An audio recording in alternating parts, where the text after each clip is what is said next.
Normally, before we speak a language, you learn you have to understand it. And he saw in that shape something that he had seen before, perhaps an animal. Not any animal, because animals have different shapes. A bison. Not any bison. A bison that he saw the winter before when everybody was very hungry in a glorious hunt. He looked at those cracks in the wall and he imagined the rush of his tribesmen, to hunt down the animal. He imagined the way they prepared that animal in an enormous fire and the party that happened after that. And then he just looked at it again, and it was nothing but cracks on the wall. Then he picked up some blunt stone and completed the image with maybe a missing tail or an eye. And there you go. You had the first crafted image, and that guy was the first artist. The invention of representation is perhaps the most important human achievement after the control of fire. With representation, not only people were able to relate to things that were beyond our own senses, beyond our own time, but we could share, these feelings or these memories. When this first artist, he called his tribesmen to show them what he had done, everybody remembered the same animal. But it wasn't long before one of the other tribesmen went there after a week or two and say, it's missing some color.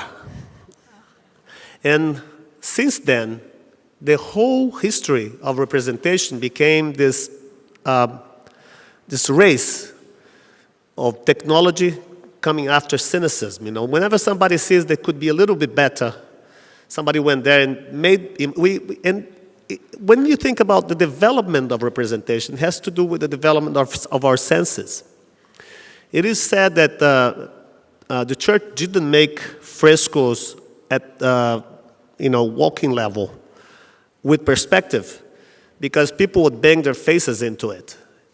We live in a world that we have virtual reality, and we play video games. We cannot think of how wonderful, what the impact of these breakthroughs had in people's lives. So I think, I'm still dealing in this unbroken line that goes from 50,000 years ago, roughly. Nobody can say for certain, up to today. And I don't see myself different than, say, Cézanne, who took his easel to the landscape and to paint what he saw. I went to Mountain Saint-Victoire. It's not purple. Cézanne didn't paint the mountains as he saw it, as it was. He painted the mountain as it could be seen at that time. I haven't changed as an artist. I'm still in that tradition of continuing with the so-called picture project. But my landscape is completely different. There's no mountains anymore, no mountain that you can see and think only of itself. Every mountain is an amalgam of all the mountains you've seen before. And every single thing you lay your eyes on is a compound of all the references that sort of point to that. Our world has it's a maze of references that have the current holographic complexity. And I try to translate a little bit that in the pictures I make. Well, I only have 2 hours, so I'm not going to tell you the history of art. So I may stick to the history of one artist, So I'm already going sideways here.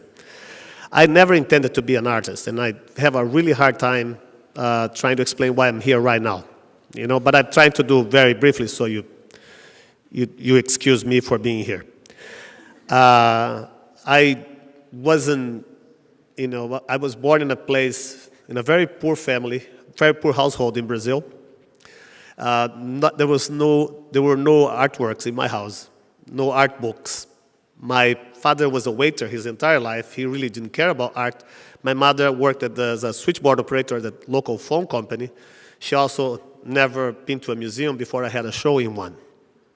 My earliest memory was when I was 4 years old. I was sitting I'm sitting in a grayish, greenish sofa with my grandmother.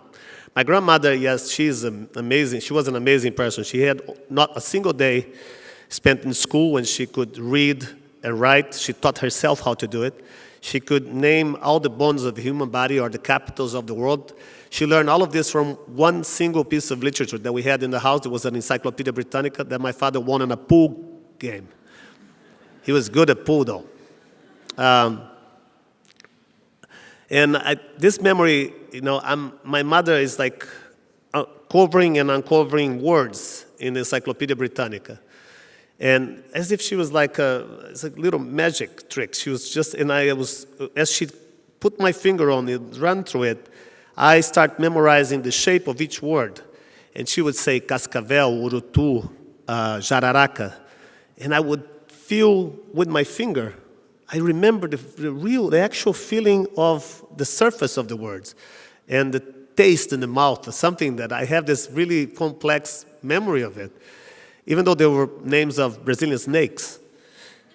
And of course, I learned how to read the same way she taught herself how to read, by memorizing the shapes of entire words. By the time I started going to school, I was reading chapter books already. But it took me 3 years until I could write a single word on my own, because I had to relearn how to write and read through the phonosyllabic system. So it was a really hard time doing it. My copybooks, when I took dictation from a teacher, I could not write the words, so I made little drawings. It was like a shorthand, and my copybooks looked like the Egyptian wing of the Metropolitan Museum. They were filled with ciphers. I was the only one who could read these things. When you start making little drawings and they don't convince somebody, you start making them better and better.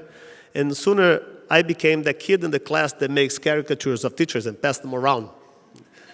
I became the artist or the guy who draws. Everybody has a guy like this in your classroom, somebody who you can make good pictures. When I was 14, I was invited to attend, I remember I had a math teacher. His name was Belotto.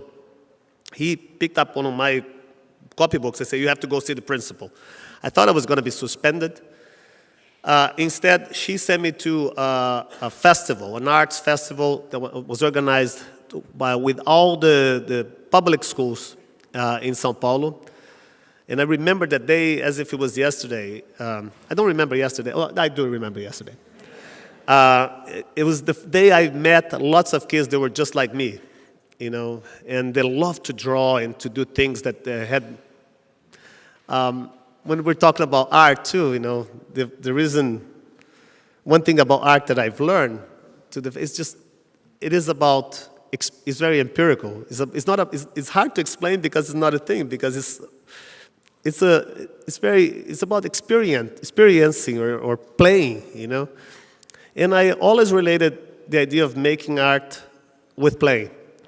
That was the day I had more fun in my life that I remember, And if that wasn't enough, I won first prize, and I was given a scholarship on academic drawing for 2 years, And I was 14. So imagine I spent all my afternoons, I was 14, drawing naked people. I didn't miss one class. It was like really, I never seen a naked person before. It was just like, not for so long, There were 5-minute poses. It's the whole context is very interesting. It was during the military dictatorship in Brazil. It was a time that you don't just say what you want to say. You have to figure out ways of saying it, So you become very good at metaphor. And you don't trust information you receive. Everything is channeled. So the official channels are very deceiving. So you have to really figure out, try to learn why people are saying what they're saying.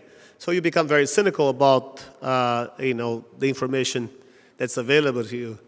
I think these things shaped a little bit a sort of a critical character in me that, combined with this interest that I had in representation, made me want to study psychology first, But I wasn't a good student, so I didn't make it to the test that was required to go to psychology school in São Paulo twice. And instead I settled for something that would involve, psychology, representation, was advertising, I also had just read this book called Subliminal Seduction that was talking how the book told you how people airbrushed in naked people on whiskey commercials so they could sell whiskey like little skulls, I wanted to do that, but they never let me do it for some reason. I started school and it was really, really boring. And I decided to do a self-assignment. For years, I could not read a single billboard in the city I lived. And I thought it was, I'm a self-taught dyslexic person, So I thought it was some kind of because I had a hard time reading things. And then once I think I took my mother to the bank, and then I drove, and I said, Mom, can you read that? And she said, no. And then I went around the block, 10 kilometers an hour slower. I said, can you read that now? She said, no. I had to stop the car for her to read the billboard because had nothing to do with the way my mother read or I read. It's because the billboard was awful, In the 70s, people would put billboards parallel to high-speed roads with 3 lines of text to advertise toys. Unless if you're a baby that can read 3 lines backwards, that is, in about a fraction of a second, you wouldn't ask your mom for that thing. What I did for 6 months, I drove around São Paulo, and I gathered information about what people could read, different age groups based on the speed, angle of approach, and the amount of text. And I made a chart that I went to. There were only 2 companies that dealt with point-of-sale advertising in São Paulo at that time. And so I offered my expertise to one of them and say, listen, I can really fix your billboards, otherwise I'll go to your competitor. He said, no, you work for me, and he gave me a really awful salary. And at the end of this year, I helped write a text with this chart for the local advertising publication, which is the Association of Advertising of São Paulo. And at the end of the year, they decided to grant me a really awful plexiglass trophy for it. The day I went to pick up the trophy, I rented a tuxedo for the first time in my life. I went to this place, didn't know anybody, drank a couple of beers, picked up the thing, said thank you, and then I left. And as I was going around the block, I had a Volkswagen Beetle. When I was going in front of the event, a woman made me stop the car, claiming that somebody was killing her fiancé. And in fact, I saw there was somebody punching another guy leaning on a car like this, wearing this brass knuckle. So I ran there, and I pushed the assailant, and then I said to him, stop, stop. He ran away. And when I was on my way back to the car, the victim decided to pick up a gun in his car and shoot the first person wearing a tuxedo he saw. Think about this next time you wear a tuxedo. And it was me. So I heard an explosion, and I ran to the car. I don't know how I ran. And 3 days later, I wake up with my aggressor apologizing because he had shot the wrong person, I woke up, and he had all these bandages on his eyes. He looked like, I felt like I had died and gone to mummy hell. And then he said, listen, I'm going to pay all your medical expenses, and he also gave me some money, and that's what I used to buy a ticket to come to the United States in 1982. And that's the main reason I'm talking to you here today. It's because I got shot in the leg. Yeah, I'm a good immigrant. When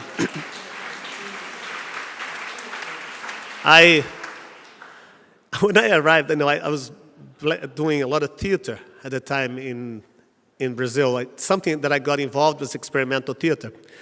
But the theater that we were working with was almost a response to years of heavily political discourse that we were tired of. And this has a lot to do with the way I work, too. a lot of messages, a lot of ideology, a lot of opinion, And I was really more into investigating the parts of this construct that was supposed to be information. I wasn't interested in what people were saying. I was interested in how they were saying. I didn't see myself as a person with opinions. I saw myself more of a grammatician, trying to figure out how things get said. So the type of theater that they were working on was something quite whimsical. It was very circus-like. There was a troupe called Asdrubal Trouxe o Trombone, who they would, if they needed a river, they would just make a line of blue buckets with water. And that would demand as much creativity from the audience as it would from the theater troupe to see a river in it. I really like that because we're dealing with the building blocks of representation. And there's something about theater that's also very ancient. It's just like I think there are two types of representations that emerged, from the Paleolithic. One was a projective one that you actually draw things, and the other was you incorporate the spirit of an animal or an entity in your own body, and it's theater. It was like that we were dissecting theater and understanding its parts from the very beginning. So when I moved to New York, I took classes at NYU, and I wrote a lot at that time. I wanted to write plays and do set design. I didn't know actually what I wanted to do, but one thing is I wanted to work with theater. But unfortunately, the theatrical scene in the 1980s in New York was coming straight out of punk. So you had people like Richard Foreman, performing plays that you have 20, unattractive middle-aged men naked on a stage saying obscenities for 3 hours. You had that, and then you had Cats, and nothing in the middle. I was a little disillusioned with that. And so for a few years, I just took advantage of the place, my neighborhood, that I had adopted by convenience. It was very cheap to live there, the East Village. And I just took culture by immersion. And I did all kinds of jobs. I worked as a bartender. I restored, paintings. There's a very funny story. I used to restore frames for this company that sold to all the furniture stores in the country. And they paid Asian artists to actually come and make the paintings. They were impressionistic. Some of them were Parisian scenes, And so they would just put a nice fake frame in it, put a bio in it, a fake bio, and sell it to furniture stores. So I said, maybe I can do it. But I like to paint, battle scenes because there's a lot of water and smoke. I like to make the little foam. I'm a big. I have the entire Bob Ross collection. That guy I love that. And I used to get the 2-inch brush and make the crest of the wave like this, Happy Brook, the smoke of the cannons, and then they gave me a name. It was called Blanchard. Blanchard was born in England, trained in Holland. And I remember I painted about 30 or 35 Blanchards in my lifetime. And another day I saw one at Wallingford Gallery. It was selling for $4,000. I was very happy, very proud of it. But other than that, it was a place, the East Village was a place where all these galleries were popping up everywhere. The galleries you couldn't park a car inside the gallery. They were so small. And there were very little experiments in curating and showing. It was very exciting. I remember galleries that had group shows with only 3 artworks because they only had 3 walls that you could fit something in there. And it was wonderful because there was a lot of tension in it. And the other thing was the gallerist would talk to you, which is very rare these days in New York City. When you look inside the gallery, people just make a face almost like if they were complaining you walked in. The gallerist would be very interested in knowing what you think about it. So there was a lot of dialogues, a lot of discussions. I remember there was that scene and also the club scene that also has something to do with my work somehow. And weirdly enough, I love music, as most people do, but I was a product of the consciousness of music, the music that was happening at that time. It was the beginning of hip-hop and electronic music. So people were just recycling stuff that was around. It was the idea of sampling sort of settled in. So you could make music out of other people's music. Actually, people were already, trying to define their landscape, their environment, as something that was already highly mediatic. They're already using information that was secondhand.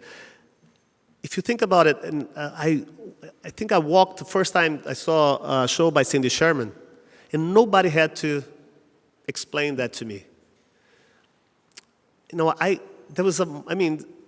There's a one moment, I'm a bad surfer, but it's a little good analogy. So there's one moment in your life that you see that all the things that you read, everything, all the TV series, everything, your whole culture that you consumed, all of a sudden you see people your age producing culture that's based on that culture you actually lived on for so long. And I felt in the mid-'80s that was the time I had to, row and try to catch that wave.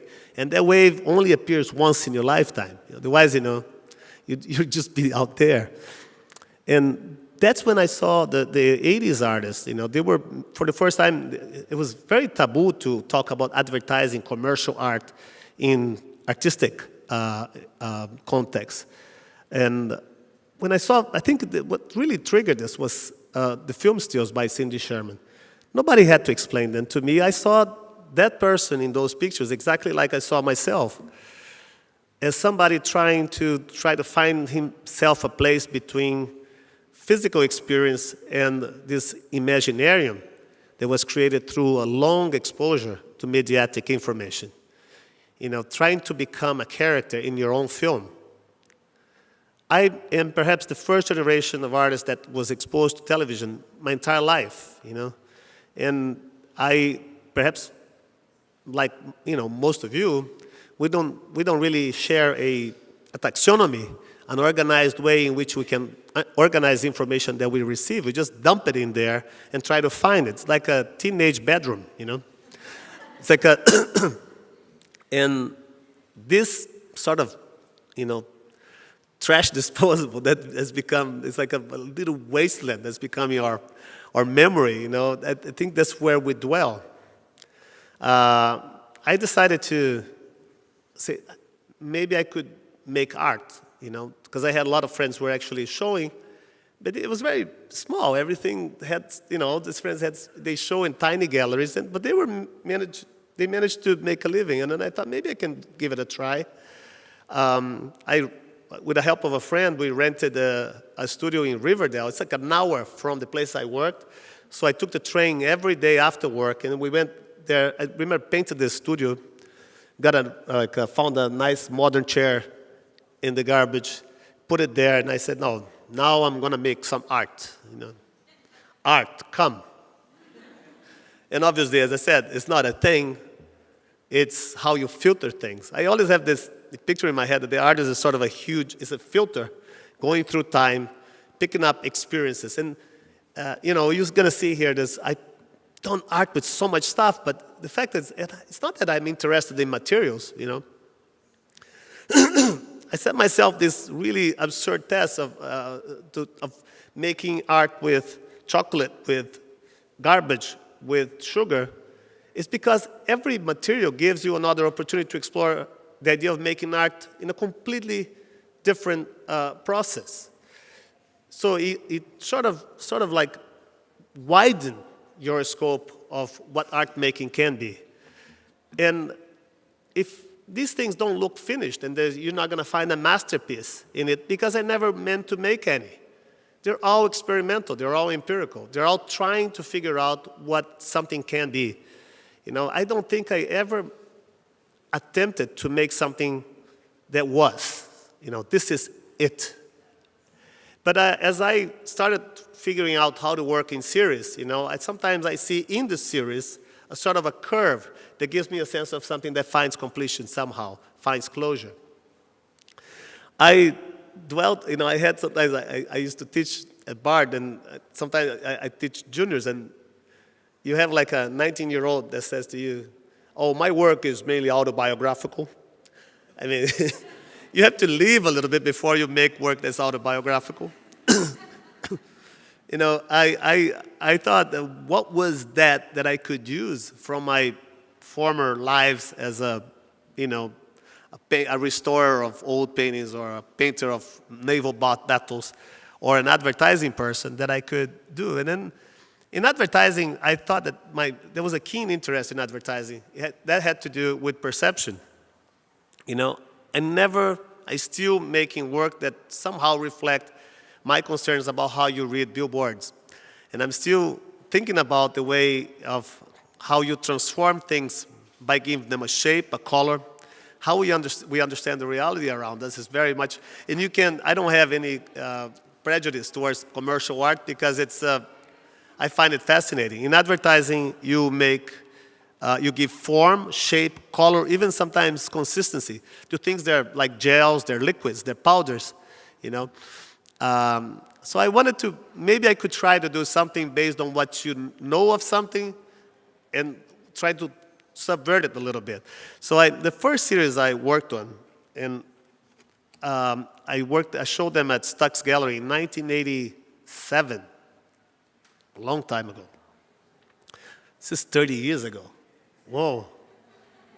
I should not say that anymore. They're called relics, you know. There's one of the pieces were this clown skull. I wanted to make pieces that had like identity crisis. This is like a remnant of a race of entertainers from Brazil, from the Paleolithic. This is the Ashanti joystick. It's so old, it was made for Atari. This is the book, Encyclopedia Britannica, book binded in a single volume for travel purposes. The pre-Columbian coffee maker.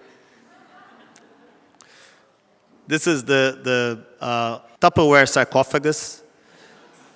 I made them in New York, and then I had a show in Brazil. Imagine to go through Brazilian customs with a mummy, a fake mummy in it. It was a lot of fun.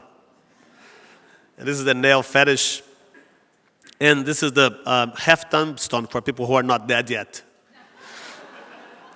There's something that happened when I made these works. The most curious thing that happened is that I sold some of them. And I got to be represented by a gallery. And and then one day they said, well, since we're going to represent you, we're going to bring a photographer to document the work, you know. And for the first time, I looked at the works in a completely different light. You know, actually, there was light. A professional photographer with 2 assistants, they would change the backgrounds. They would photograph these things, and they produced this amazing 4x5 chromes. They were perfectly lit and focused. And I looked at it for a long time and said, something wrong with this. It was nothing to do with the technical aspects of the image, but there was something wrong with it. And I tried to figure out for a long time what it was. And what I did to come up with a conclusion, I went to the wrong store, bought the wrong camera, loaded with the wrong film, exposed it wrong to the wrong light, and took it to the wrong place to develop, and the pictures were right. I'm not a narcissistic person that you say, oh, I am so much better. No. Those pictures were perfect, but mine was right. But what was the difference, you know? When you think of something three-dimensional, autistic people and children have an ability to rotate objects in their mental image, you know, much easier than most of us. As the moment we start developing language skills, we lose a little bit of the spatial relation we have, and a lot of things change. So we change to look at, we tend to look at things as symbols, you know. So when you imagine, let's say I'm going to make the first coffee cup. When it appears in my head, appears exactly as I'm imagining, from this vantage point right here. And then I go out, I get the paper, I craft it, and then when it's finished, I look around, and when I see exactly what I saw before I had made it, I'm happy. It's a circle, you know, you imagine something, you make it, and you look at it again, and that conforms to your first creative impulse, and you close that circle. It's a satisfying thing. Well, when I made those objects, the photographer had no way to see what I imagined first. So my pictures were right because they closed that circle while the professional photographers didn't. That made me really aware of the fact that we carry this image that we're matching to another image, like the primitive artist had an experience of an image of a bison before he saw those cracks in the wall.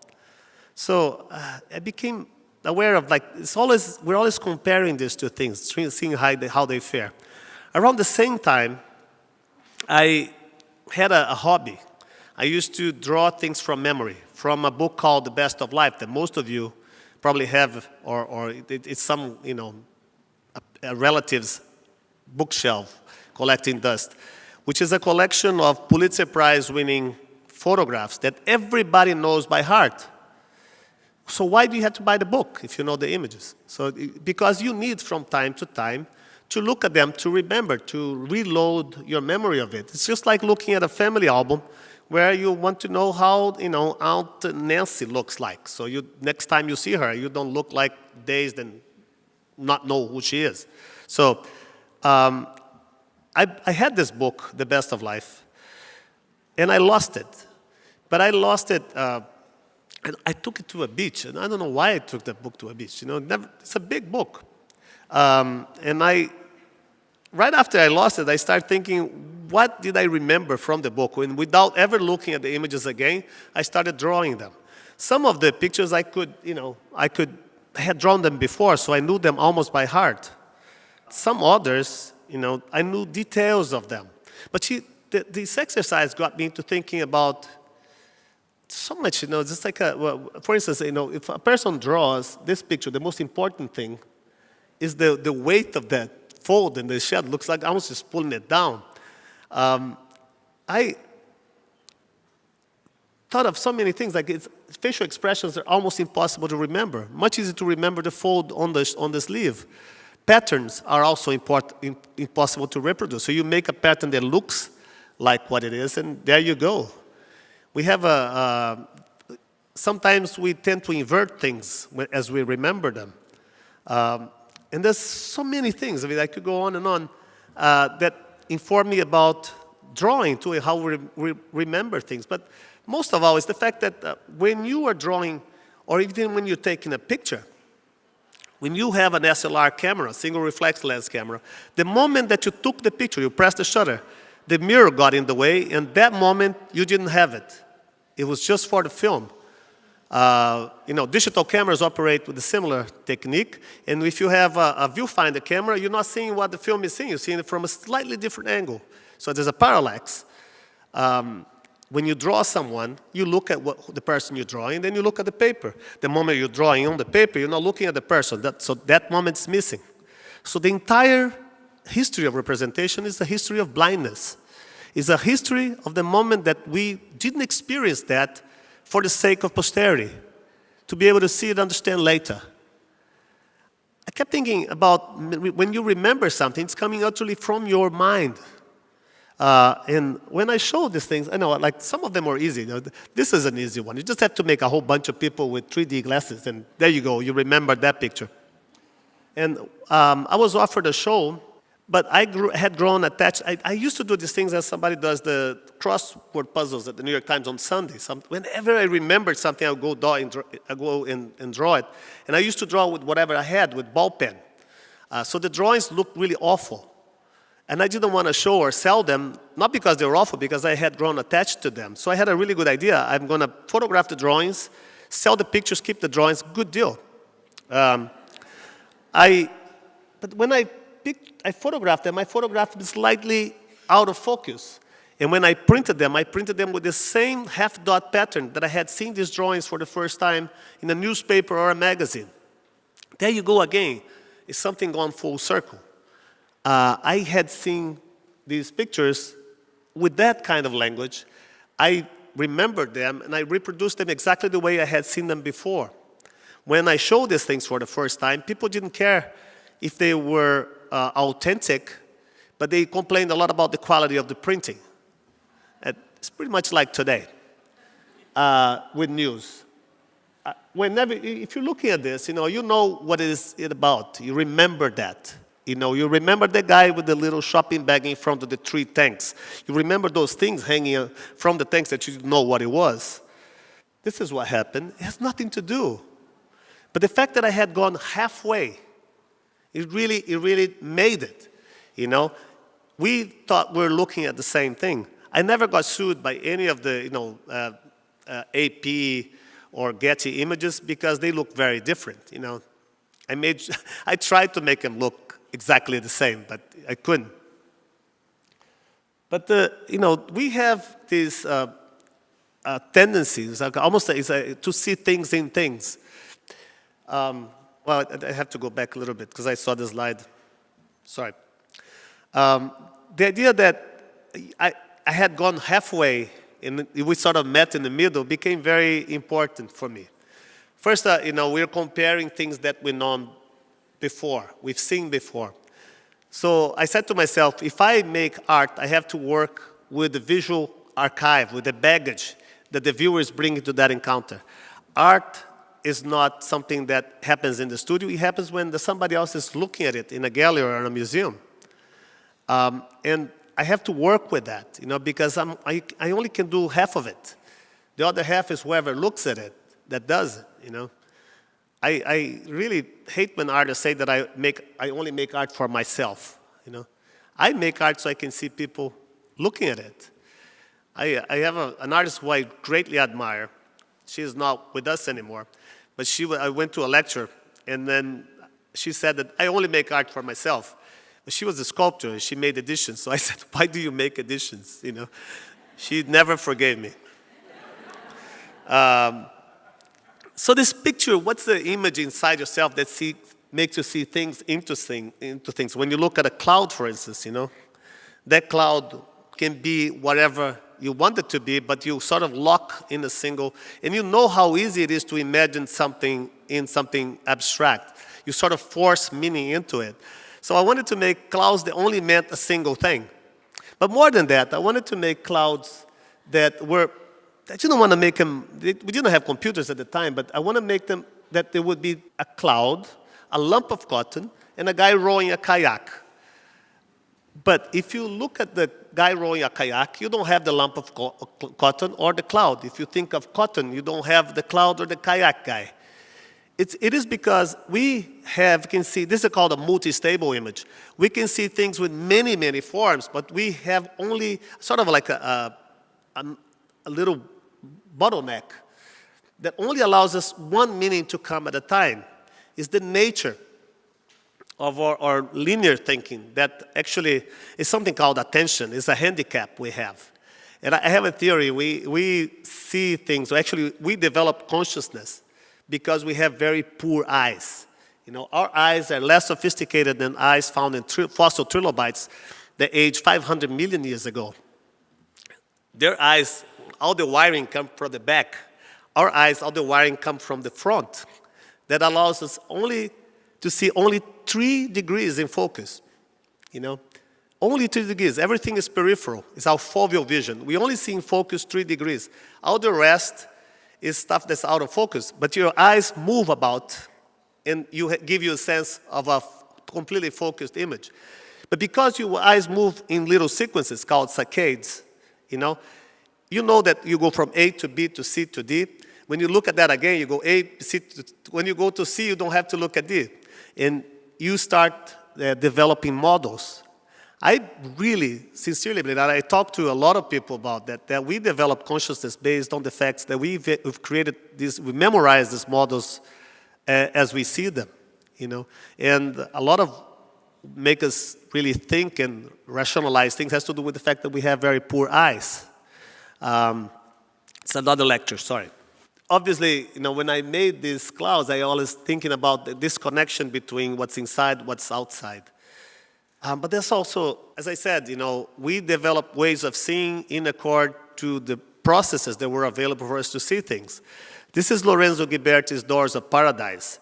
It took him 16 years with a grant from a pope to make these 10 panels They're absolutely stunning because more than what they are really is the technique. He fused two ways of seeing. One was an ancient way of making things, which was high relief. And the other was something that was just discovered at the Renaissance, which was perspective.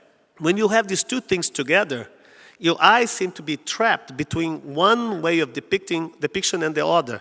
And you keep bouncing around and you cannot get out of it. There's something about seeing something. It's something that we do no matter what. You just see stuff. But there's something about having the feeling that you're looking at something. Feeling, seeing, that makes it for an artistic experience. I think this is, for me, is the main difference. When you see something that you feel that you're seeing something, that's that really does it. And the fact that you can recognize, something is completely abstract, the other is materic. It's like you have the bronze you feel in the relief, and the other is pictorial. That gave me an idea. Maybe I can do something similar, more contemporary. I can fuse photography and drawing. And the reason for that is actually, why people, when they see a pencil drawing, they don't really think much of it. If I make a portrait of Rena, for instance, the pencil drawing would be good depending on the degree of likeness that it bears to Rena. But drawing itself is magical, If, I just described what it did to these tribesmen when they walked into a cave. We don't think of it as magical, like a pencil drawing, because we have video games at home. And we have fat track goggles that let us see what's happening in the eyes of drones. But if I do this here, and I do this, just a gesture, everybody saw what here? The sun. The sun is a ball of fire that's hanging 8 light minutes from here. And I could bring the sun inside this room with one gesture. Don't tell me that's not magic. The idea of fusing these two images, also the fact that you can see a material inside the picture is very exciting. Because you have to put these two things together. You separate them and put it together. So this is monkey with leica. This is called relaxation. I tried to put naked people in those glasses. It's very bad. It's like, sorry. Now I realize it's very hard to see. There's a book upstairs, Rena, that you have better reproductions. Also, as a disclaimer, I'm a wall artist. I make art that is supposed to be on the wall, and you have to come to the gallery to see it. I don't have pictures of my work on Instagram because of that. If it was good on telephone, I wouldn't work anymore. I would just retire right now. There's something that happens when you come to a gallery to see art, and why galleries are still so important is the fact that pictures are coming to you every day. They're just, you're being showered with images. And for once, you have a chance to go see an image yourself. You just go there to look at it. It's you ritualize visual experience. So you take a shower, you take a bus, you pay to get in the museum. And as you approach that image, it changes. Whether it's just a little something that you don't see, all of a sudden, boom, it has meaning. It's a landscape. A guy fishing on a lake with a windmill around it. And then you go approach that image as if there was a line on the floor, and you go like this.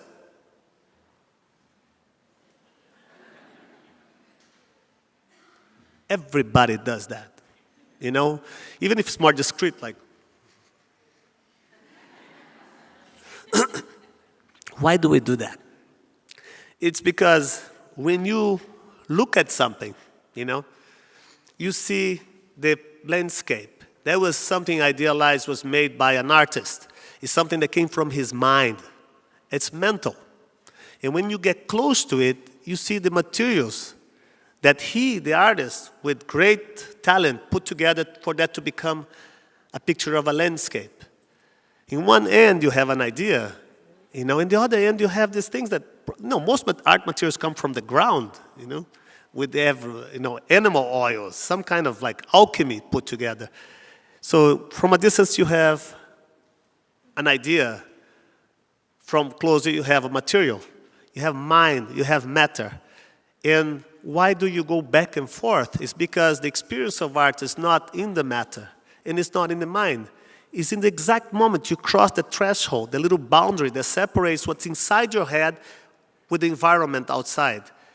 And with art, you sense it. You sense the connection between what's outside and what's inside, because both the inside and the outside share similar properties. We have polished this thick wall that separated us of the wall of ignorance, of mystery, that separated us from the environment that surrounds us through centuries, to millennia, to come up with a very, very thin membrane, something that had properties of the material world and the mental world. And that's a photograph. I'm talking about an analog photograph, something that you can hold in your hand, right? Because digital imaging somehow seems to burst the little membrane and you don't have that material aspect anymore. Somehow you no longer can hold it, And I think that the really interesting thing about photographs is that they share properties of both the material and the mental world, from outside and outside, the outside and the inside. When you make a picture with a material in it, you're actually evoking those two things as well. See, I tried to make more things with wire. I couldn't. Wire is very hard and very unwilling to make things. I wanted to make landscapes. They look awful, so I started working with thread. When I was a kid, I used to fly kites, and I knew exactly the amount of thread that the kite had on because of the spools only carried 300 yards each. So I made these landscapes using thread. They had two different kind of readings, There's a topography of the thread on top of the paper. They look like prints, They're big like this. And then you have the idea of space that a picture evokes. And I named them with the amount of yards of thread that I used. So this was like 6,400 yards after Corot, 10,000, I don't know how many yards after Gerhard Richter. And this is like 24,000 yards after Ruysdael. And it's interesting that Rena, maybe, I don't know if the collectors would buy the picture that had more yards in it. They wouldn't care about if the picture was good or bad. I mean, as I started working with lines, I think my work really developed very similar to the way art developed. I started thinking about making pictures with points, And I think my familiarity with the negative and the idea that a photograph is, they're crystals sort of dispersed in gelatin, led me to work with crystals. But there's a story that's a little bit more interesting than that, is that it was in 92, I was about to give up my career as a photographer. We were going through a really, really deep recession in the country. I don't know if you remember. And I spent like a year without selling any artwork. And then I did the wise thing that artists should do when they are in a situation like this. I took a vacation. I traded some artworks for some airfare in a hotel in St. Kitts in the Caribbean. And there I spent 15 days playing with a group of children. They didn't know, they live in the beach, they can't swim. So every time I went, they all, go hold me like this. And I learned a little bit about little things that they did. At the last day, this kid, Valentina, she took me to meet her parents. And her parents were very sad people. They worked very long shifts, like at the sugar plantation, harvesting sugarcane.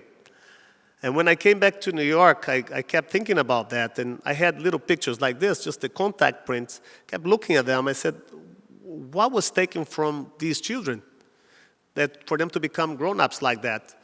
And it was funny because it was the sweetness of the children had gone away with the sugar they spent harvesting. There was a poem by a Brazilian poet that died a couple of years ago, Ferreira Goulart, where he traces where the sugar comes from, and he asks, where does the sugar come from? It comes from the cup, it comes from the store. And he ends up with a phrase like, it's from this bitter life of bitter people that I sweeten my coffee in this marvelous morning in Ipanema. I was drinking coffee and I thought, maybe I can draw with sugar. And I had like a dark tablecloth. I started putting sugar on the tablecloth.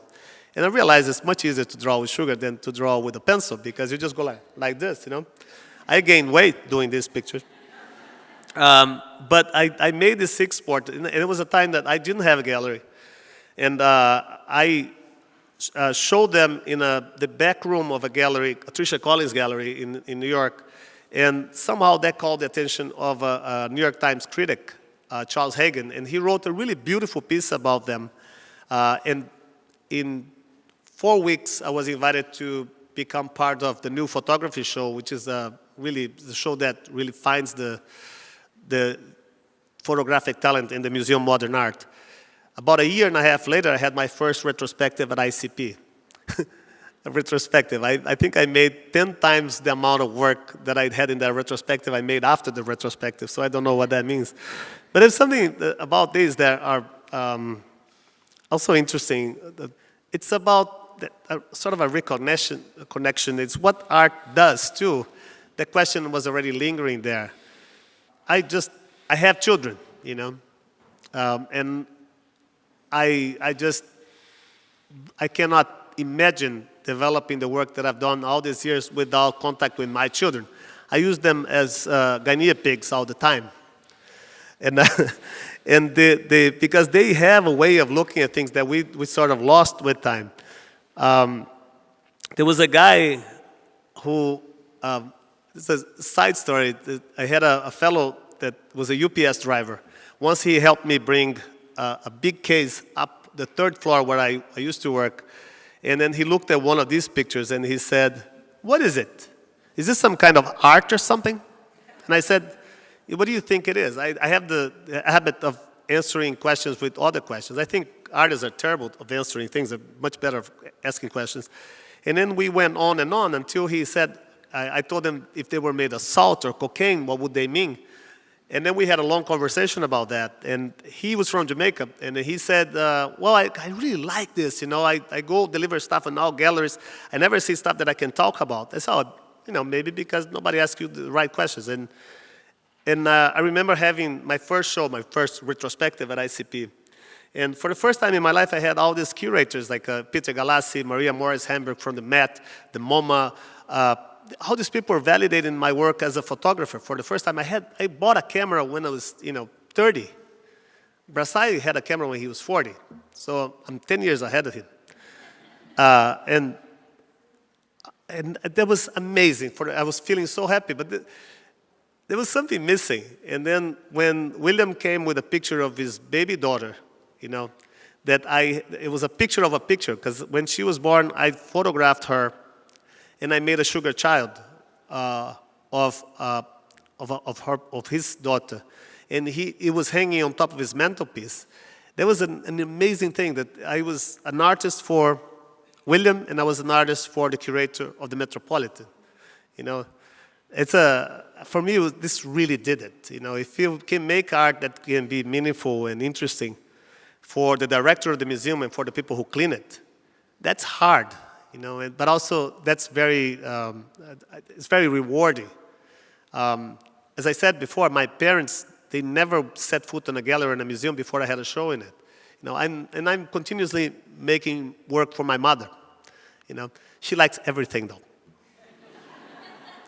When I was doing the sugar thing, I became aware that if I am to break images into like mechanisms, like explore them as parts, I can explore them in the idea of like there are different senses, how we see images and how that evokes feelings in other senses.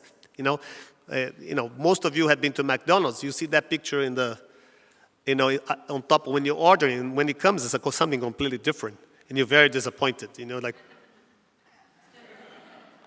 This is a little bit like that. Because you had the taste of that hamburger. This one won't taste like it, And I decided to work with chocolate, because when you make the sugar things, they take about 3-4 days to make a portrait. It's very long. When you make something in 1 hour, and you force yourself to do something, I have to do these pictures in 1 hour, otherwise they dry and they lose the shine. You're working against time. So I used to work from the top left to the bottom right. And I had to make many times until I got a satisfactory image. And chocolate, why chocolate? Chocolate is a construct, industrial construct, and it's also a cultural construct.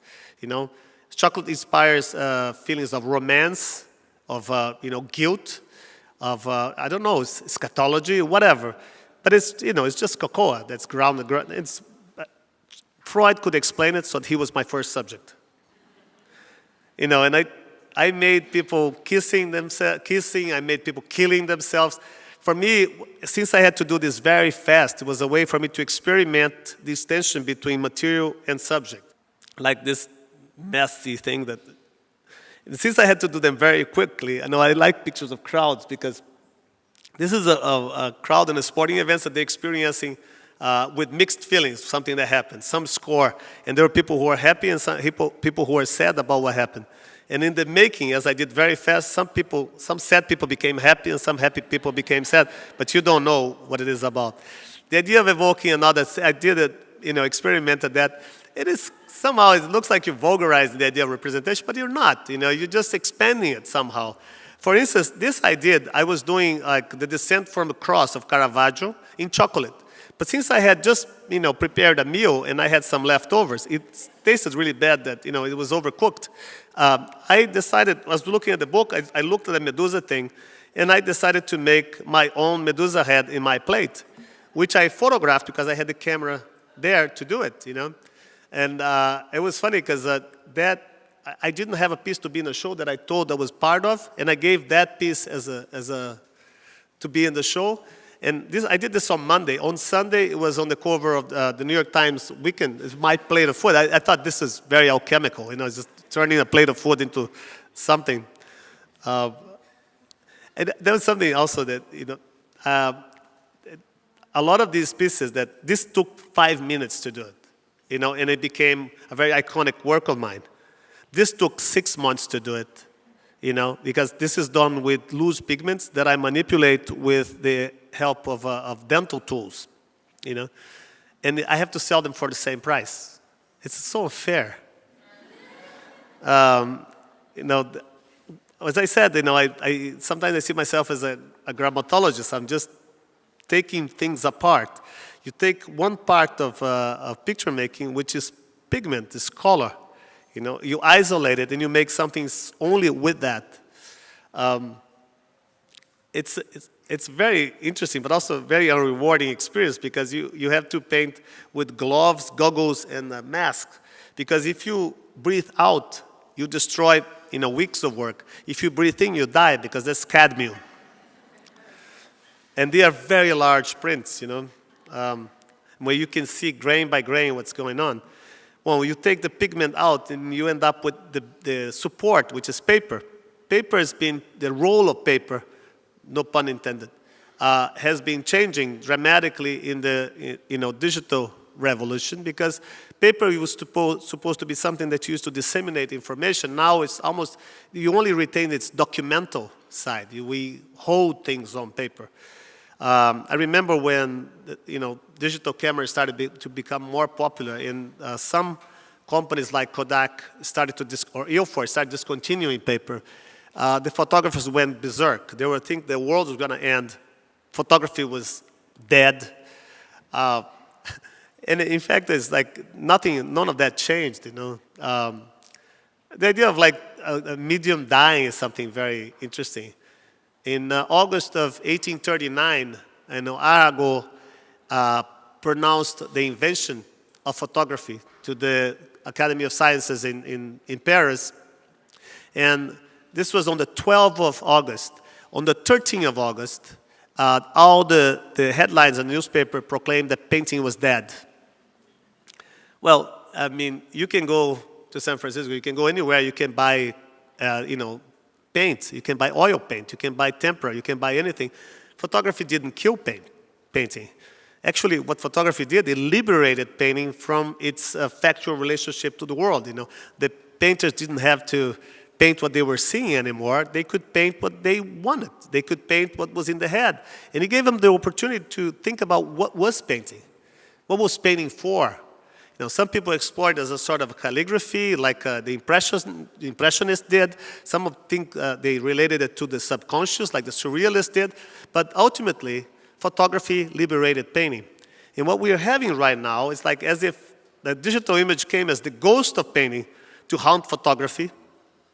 And photography It's never that. And I feel for those of you who, are photographers, this is a really exciting time to be a photographer because photography does not represent does not have the same relationship that it had with reality that it had a few years ago.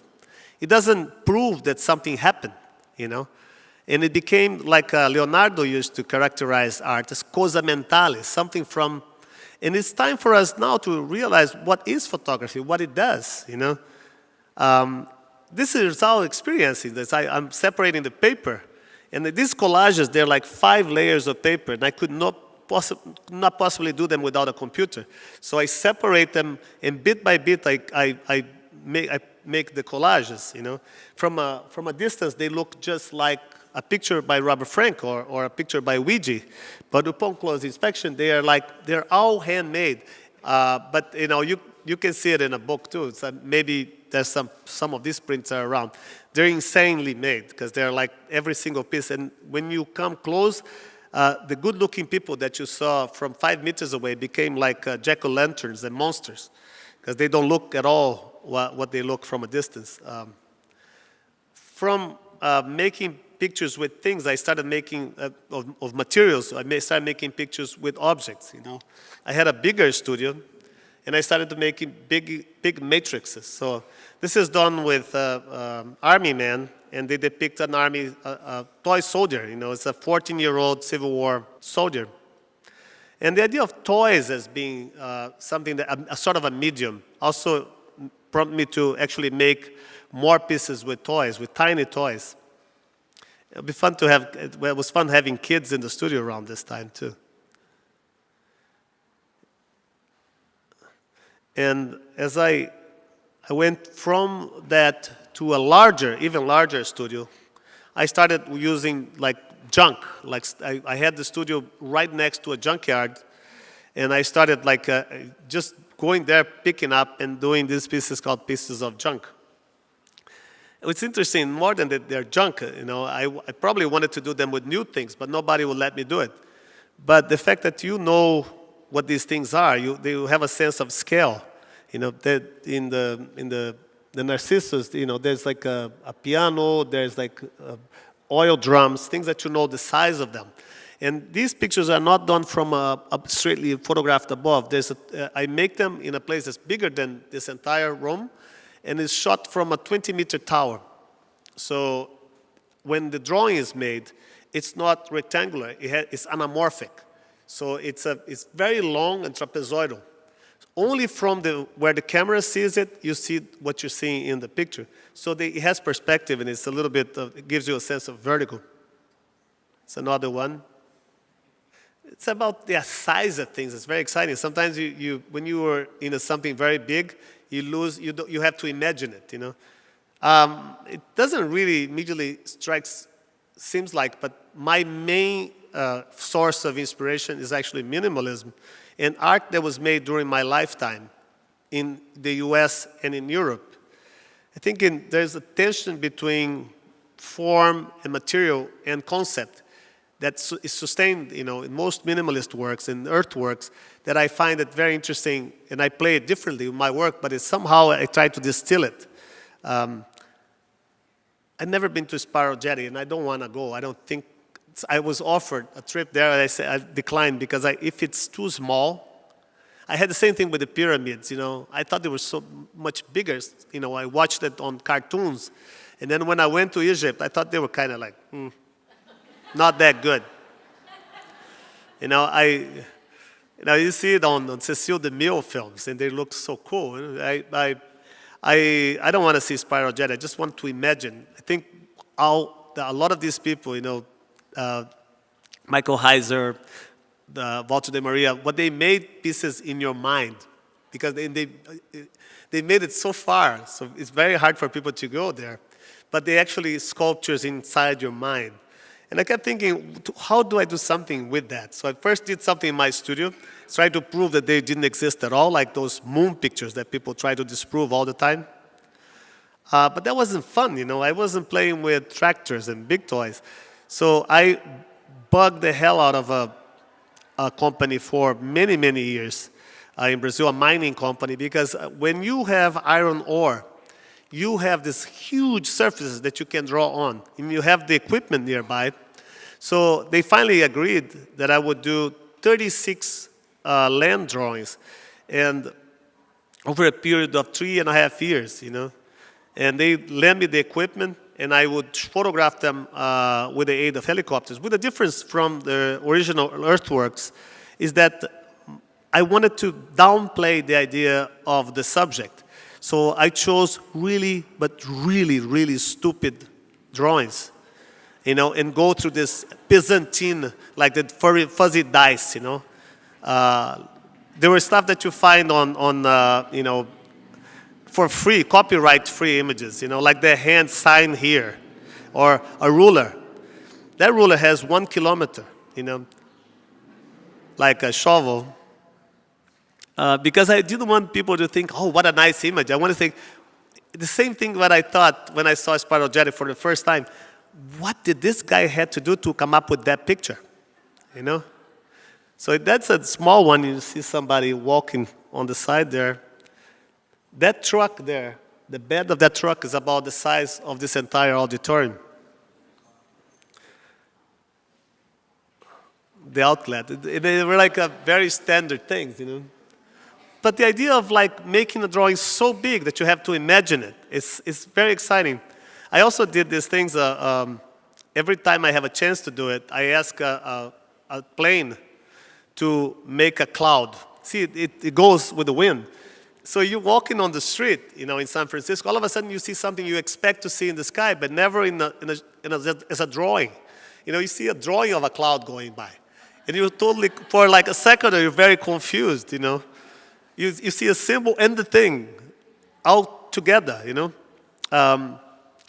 I did one in Arizona, and I tried to learn how to do it because it's all about the communication that you have with the pilot. These planes, they have a rear view mirror. It's very strange. The first one really sucked. It looked like a sombrero. And then I made these over Manhattan in February of 2001. Remember that September we had the World Trade Center attack. So you won't expect to see any of the small planes drawing little cute clouds on top of Manhattan anymore for a long time. It'll be the Air Force who's just gonna down it. So these look more like a cloud. But even so, I wanted to make a cloud that just means cloud. And I got a letter after making this from a lady, very beautiful letter. She was thanking me and inviting me for dinner, telling me that her son was a major figure in the Little League basketball in New York City. He was baseball. He was a baseballer himself. He was a catcher. And he had 2 sports bars in Manhattan. And he died of cancer. And then when the cortege was going through West Side Highway, everybody looked up and they saw a huge baseball glove. And she was thinking, I said, no, it wasn't me, it was the wind. Because that's what I wanted to say, is just depending on the context of things that you want to see, you see it anyway. No matter how empty of meaning, you find meaning for it in your own way. This is a very phallic cloud over South Beach, Miami.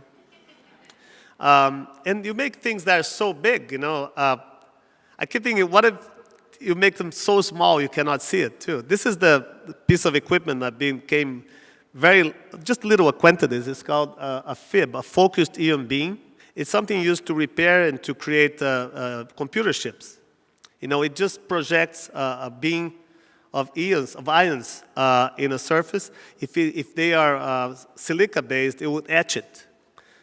What we did, we developed software to actually engrave these drawings that I had done previously.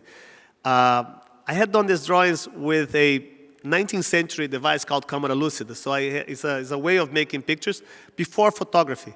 People used to travel. They went to Egypt. They say, I went to Egypt. And then people go, no, you didn't. Prove it. And then they had nothing to prove. They didn't have a phone with pictures in it. So probably because of that, they developed something that could make really accurate drawings. So it's a little prism that you can see what's in front of you projected on the surface of the paper. You just trace it. It's very hard to use it too. So I was trying to make drawings with this. with this pre-photographic device. And every time I see a castle, I'll just draw it. So I use these castles, and we loaded in the software of the FIB to make castles in single grains of sand. So when you see this, for instance, it's a print that's about this big. And it's totally in focus because it's scanned like thousands of times. And what you're seeing here, you see there are like rocks around it, because at this scale it's impossible to clean anything. If this grain of sand was this big, one hair of yours would be twice as thick as the width of this room. So for you to have an idea, this will go airborne. It's not really a grain of sand, it's like more like a grain of dust, you know. And it's beautiful because when you etch it, you know, it never works. It doesn't work every time. You have to try until you get one that does it. And sometimes this works perfectly in this one. And when you picture it, when you scan it with an electron microscope, and it also etches it back. So you make a drawing and you erase it as you're picturing it. Similar to what I said before about, losing the experience for the sake of the document. So I made 10 of these. They're very hard to make. And I made one with the face of my daughter. I made one with, she's 5 years old. And I threw it. I didn't take a picture. I just threw it in the beach of Ipanema in Rio, and with the hopes that when she's 16, she'll be there with her boyfriend, and she will say to him, "You really love me? Find me there." I'm a very hopeful dad. Also, these looks like the wallpaper, Victorian wallpaper, but upon close inspection, you see that these are liver cells, and they are real liver cells. They're not like they're not manipulated digitally at all. What it is like I work with this at MIT with this biogeneticist called Tal Denino, and he works with cancer cells, and so for months, we tried to synthesize, but he can make bacteria do all kinds of things. He programs bacteria to do stuff. For months, we tried to make 8 colors, bacteria synthesized color, produce by contact, produce color, because you cannot mix bacteria as you mix paint. The idea is to make these pictures that would change with time, and then we could make videos of it. But we didn't count on, we thought of printing them with an inkjet printer, and we didn't think that the bacteria would clog the needles. So it was like almost 2 years of work for nothing. And then we decided to do something that we were also working at. We make this 1 millimeter square bas relief. We make tiny reliefs, and then we fill it with culture, and then we put the bacteria, they reproduce in this environment, and then we focus the microscope below the edge of the relief. So when you see this little something here, these like bacteria that are out of focus, they're a little bit above. But the funny thing is that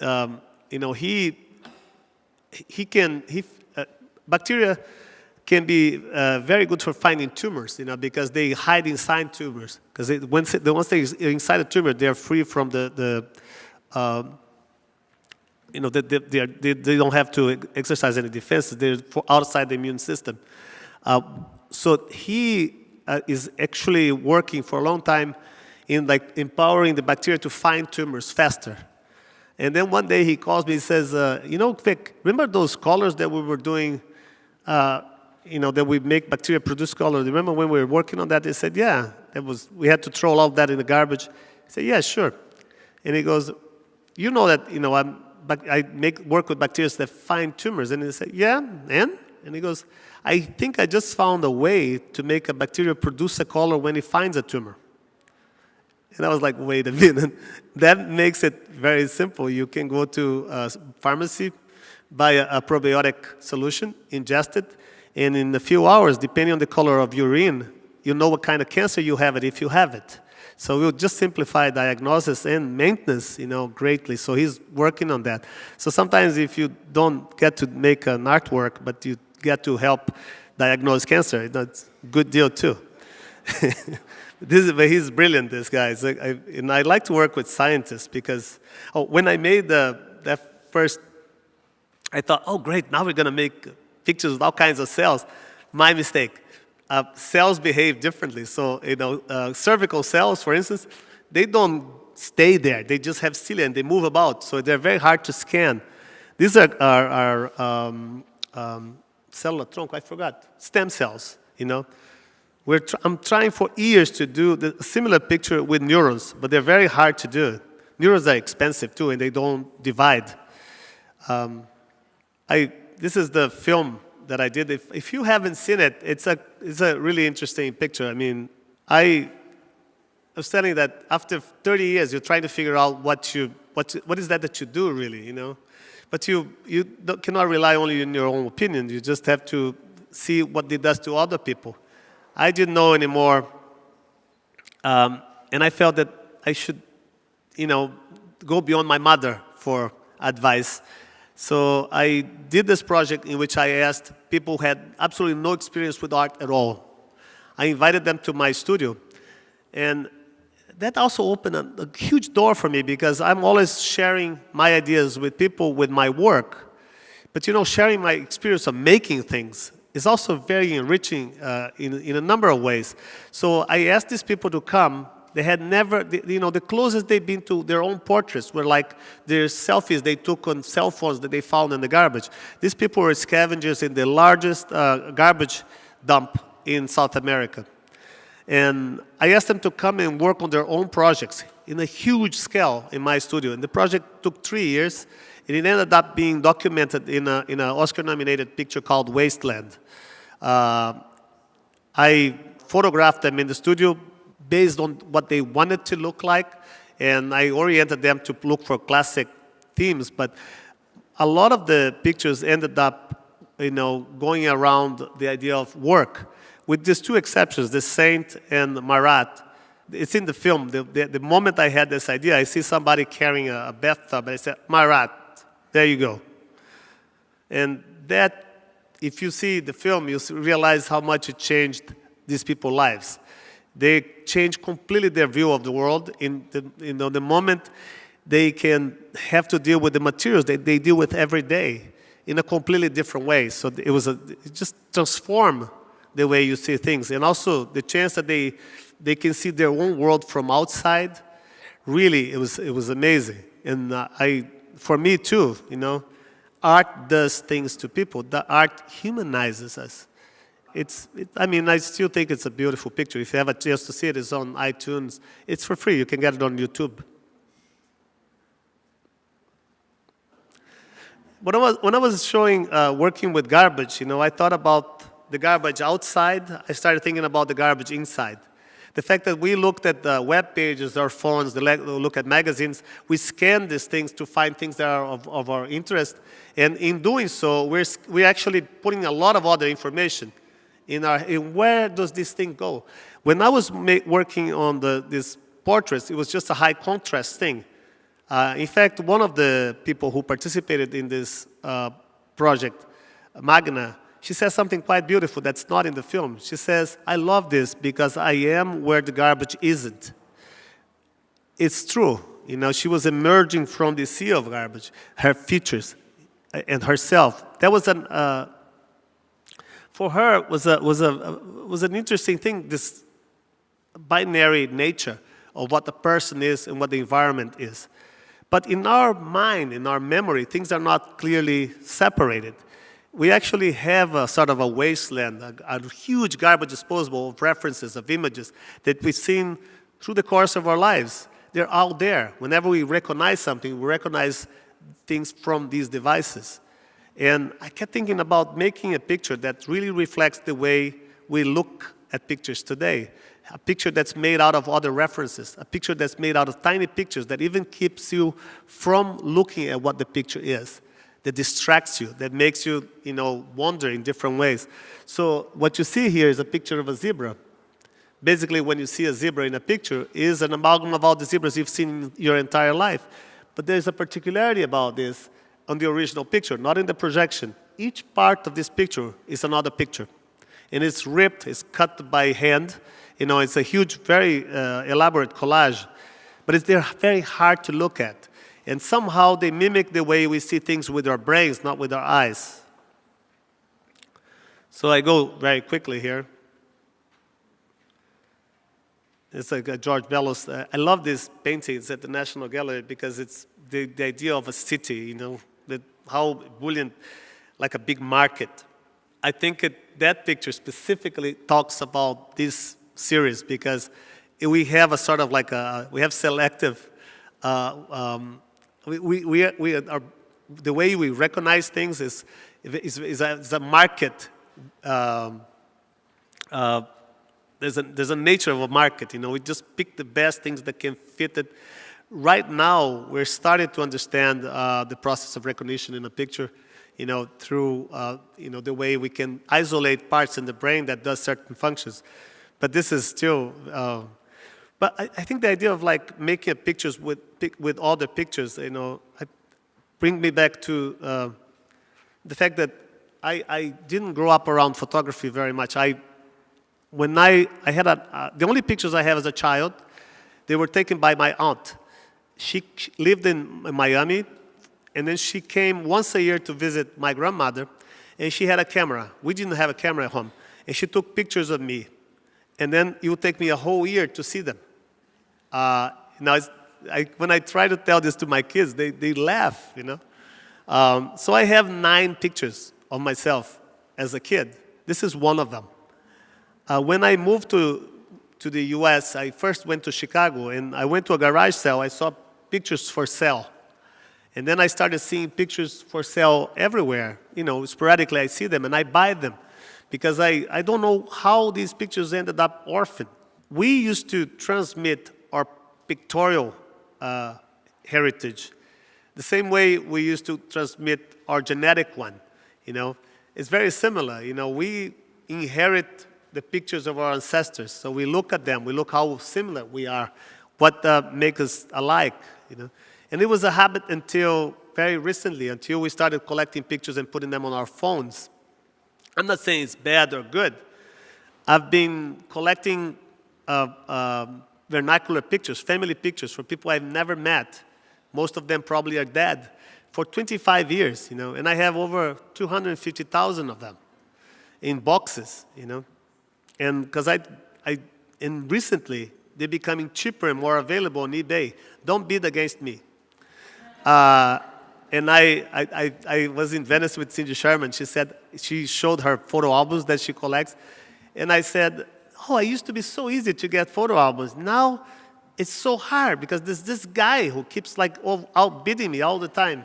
And I was very quiet about it.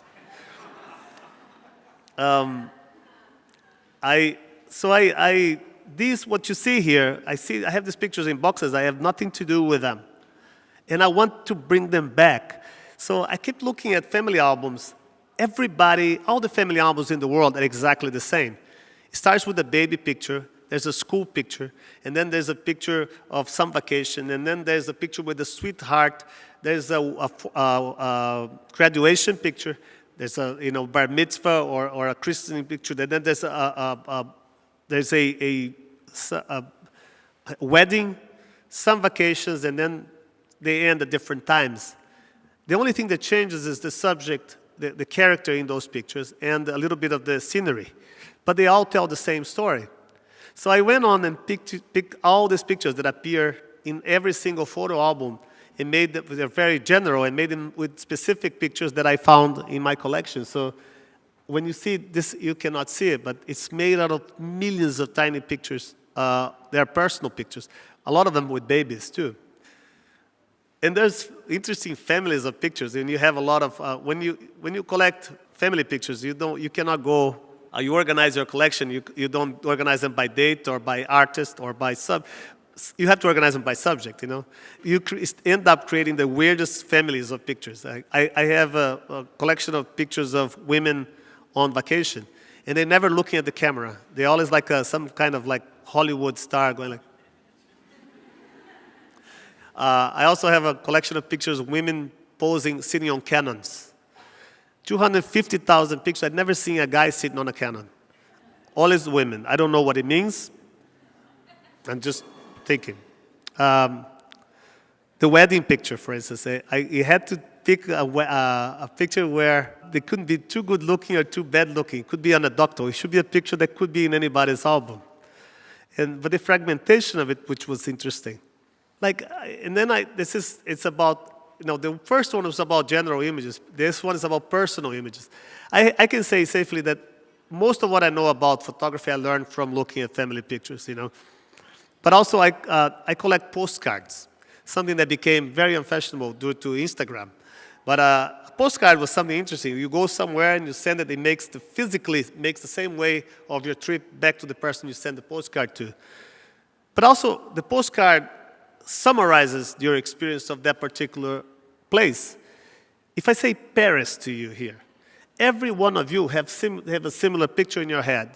It's a picture of the whole city, probably seen from Tour Montparnasse. There you see the Eiffel Tower. It has to have the Eiffel Tower, right?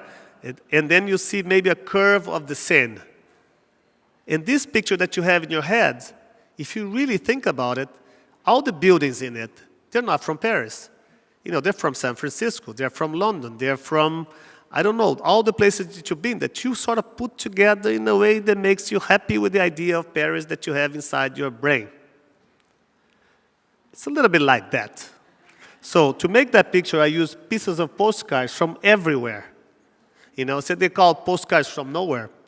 And you end up making the feeling, what summarizes that experience. When you go to a place, the experience is very fragmented, There's the rude waiter. There's the dog poop on the street. There's all the stuff that, makes you think of Paris that has nothing to do with that postcard. Life is fragmented, It's not simple. But the idea to confront these two ideas in one format is quite interesting. I tried to do New York for a long time. I could never do it because my idea of New York had to have the Twin Towers in it, This is a picture that I took myself. And they have, in some places they have like a place where you take the picture, the postcard is already there. And this is one of my favorite ones, is my city, São Paulo. It's not a pretty city, but from above it's always interesting. I've been doing these pieces called metachromes, which goes back to the pigments, to the idea of the physical aspects of color. When you look at a painting, for instance, of a landscape or a corner of a house, we fail to think that in that painting, there are pigments that come from everywhere from the world, from India, from Africa, from Brazil, to make a picture that things came from all over the world to happen in that particular moment. So much that painting didn't find it. I think when you get to 17th century Holland, you get amazing painting because they have access to materials. Same thing goes in Venice. So it was a way actually so they improved upon the idea of color, is very interesting. Also, the idea of color, the idea of pure color is quite fascinating to me. These pieces are actually in the show upstairs, which I called handmade. For many, many years, I made work that was about revealing a process and finalizing with photographing it, But it means most of the time, the moment I photographed something, it was just like in the past when the painter sealed the painting with varnish. They call it vernissage because that's when they actually ended showing the picture to his friends or the critics, is when he varnished it, But before I had a different relationship to photography. I used to cut, to experiment, because I used to make cheaper, smaller prints. The moment I started making larger prints, I didn't cut them anymore. Recently, inkjet printing became as good as C prints. And I started testing with them, see if I could absorb that into my production.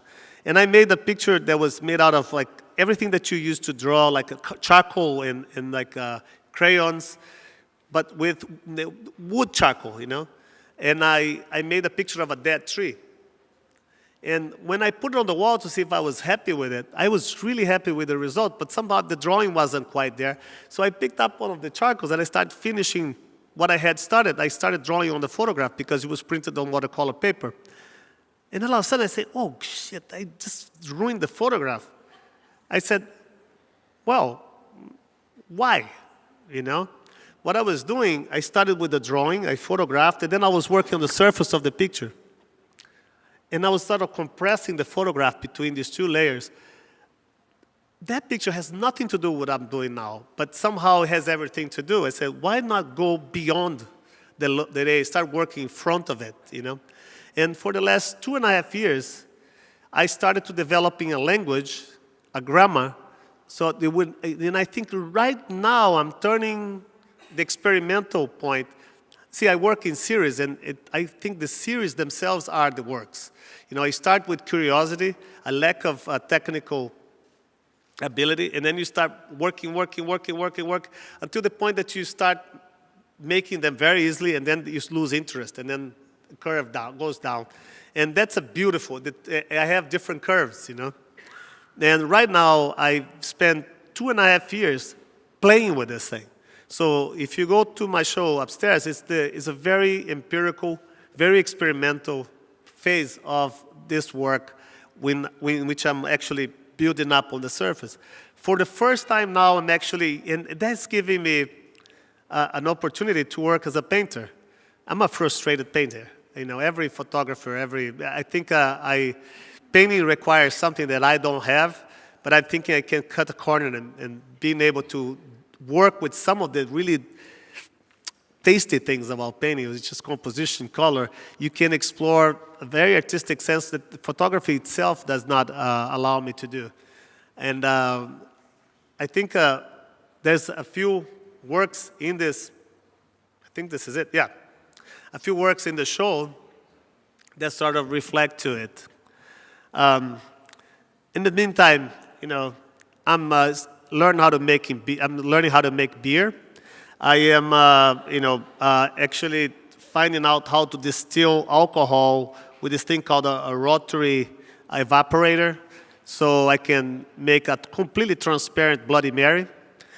I'm interested in eye tracking devices, so I'm trying to make sculptures by the movement of my eyes. I'm raising children, which is probably the most challenging thing that I've done. It's, as I said again, it's not about making art with funny things, you know. And as a matter of fact, I'm a very funny guy, but I don't find that funny. I think it's actually about trying to make art, making different experiences towards art making, trying to retrace and somehow mapping up, have a more complex map that doesn't reflect our ability to end up with an interesting artwork, but our ability to end up with an interesting process, you know. I've been doing this for almost 30 years now. And the meaning, or the importance of this, I see it, there's a historical relevance to what I'm doing. I at least like to believe it. And it has to do with what I said before, you know. We are going through a very interesting change in the way we see things. 10 years ago, I wrote a text about predicting a crisis in reality, that I scarcely see it happening right now. With the down of the trust we based on photography, goes a whole tradition, you know, that started with that character I described. I hate that thing. Oh, it doesn't go away. A character that I described going to that cave. You see, there was an unbroken line, and we're trying to make a perfect picture, something that makes us trust what's happening outside this room, trust what's happening outside the solar system. And that picture somehow is changing its nature, you know, because around the end of the 1980s, beginning of the 90s, we've come up with really powerful technology that enables us to change pictures at will. Anybody can do it. Photoshop, Corel, imaging techniques, they destroyed the trust we based in photography. It doesn't matter because, remember, photography didn't destroy painting. Painting won't destroy, digital imaging won't destroy photography, but it won't replace something. For almost 200 years, we placed our personal and collective history in one single format. Like as if we had put everything on an 8-track or cassettes, and we don't have a replacement for it. We're like in a sort of like representational limbo, something that we can, like a swamp where you put things on top, they will just sink. We don't have the sedimentary structure that photography once allowed us. And we're bound to live with the challenge of continuing the historical process in a world where the visual document doesn't have any more relevance. Photographs are not being accepted in courts anymore. And I remember going to a conference in DC about high resolution, and I saw the power of images. I saw they have a stationary satellite beaming in North America, Manhattan, northern Manhattan, Columbia University, through a skylight into the refectory. If somebody read a newspaper, you could tell which day it was based on the way the diagrammation of the newspaper. I saw that the same week that I saw Colin Powell show those very fuzzy pictures that were the excuse to invade a soaring country. It was, don't tell me he didn't have that satellite picture. It's just the same way. I've never seen a picture of a very sharp picture of a flying saucer, or a ghost. They're all fuzzy things, weapons of mass destruction, they're all fuzzy, I keep thinking, well, how would, if we go back, and start working with these building blocks of how we learn about visual culture, if we with alphabetization, we call there's in Portuguese a word that doesn't have in English, where we reteach ourselves, how to look at things with the very simple things. We have to learn again how to see. Because once we trust facts, historical battles happen because we look at paintings, There was a conventional trust in the image that we no longer possess. And this is very dangerous. I'll tell you why. Because before, seeing was believing. For something to exist, like this cup, everybody see, it's here. And our idea of truth, our idea of reality, was based on the fact that we all being able to see the same thing. It was based on the visible. Right now, what gives authenticity to things is what cannot be seen. In money, it's not the face of the president or the quality of the printing. It's this band, invisible band of coded information that only 2 people know what it means, is what makes this authentic. When we look at paintings now, we don't look at the front, we look at the back. When we look inside the layers of painting that's in there. If we buy a vase, we look at what on the bottom of the vase. So truth and reality is not a matter of convention, it's a matter of exclusivity. And when it becomes, something that only a few people possess, then we're bound to go back to the Middle Ages. I hate to be pessimistic about it, but our generation have the challenge not to fix the world, not create an ecology for the physical world that we live in, but also to promote an ecology of mind to deal with that. Because only when we re-educate ourselves about what an image is, what can do, and only when we find a suitable replacement inside ourselves for what we can trust to be sedimentally constructed as history, we'll be able to survive as a civilization. Thank you very much. Is it 2 hours already?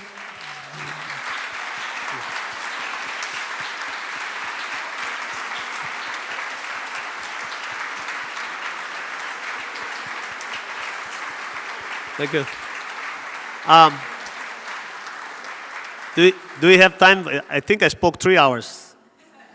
Do we have time for questions? 2 questions.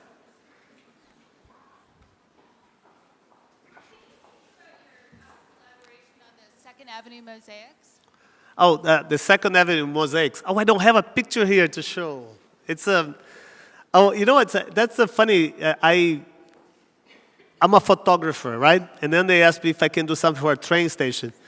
And then I keep thinking how to make like permanent, durable art. And the first idea is to make something photographic.